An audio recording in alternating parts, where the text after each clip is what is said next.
biyaw ni. Ngayon guys, magtitibang kami ng isda namin. Ito pala yung isda namin guys. Ito palang isda namin, ang huli namin sa ngayong gabi. Oh my God! Wow! Kunti lang. At saka, malayo pa yung lalakarin namin. 2 minutes. Joke lang. 2 minutes bitaw. Malapit lang yung may araw-araw dyan. Yan. Guys, parang, dito guys, may story dito guys. Sabi nila madaming multo. Ako yun! Kaya matakot-takot. Kaya, may ano na dito.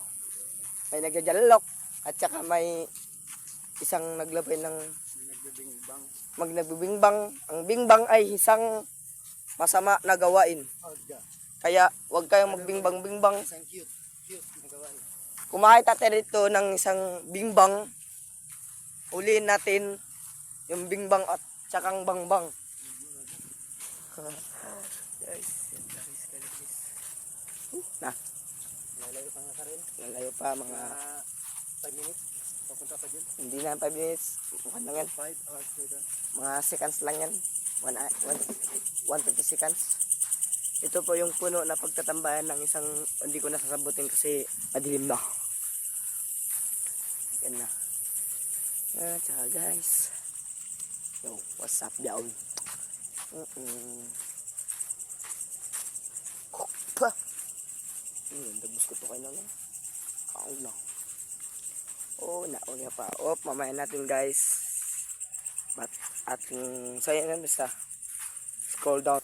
Yung guys, nandito na kami kailang dudongs. Ang aming pagtitimbangan ngayon. Guys, anong timbangan natin. Para tayo magkapira. Pira one time last later. Yan po yung boss. Nakura. Palaging magagalit sa amin. Sakit. Joke lang. A few moments later. Ayo! Isda call. Para sa sudan lang. Isda lang malakas. Uy, naunsa ni? Yung unta ni. Ay, pagkanggan di agay. Ay, ato ni. Kanon. Isda ni guys. Ano tong tawag sa inyo guys? Ano? Liwit. Ilaw. Hangon. Ilaw. Usos ra ba meron presyo? Lak. Kay pwede na yung daghanan kay sa isda sa merkado. Lagi naman. Ang duha 120. Ang Ang galing. mais. Kubal-kubal. Kanang inanang gagmay Liwit pila. 100. Dewit.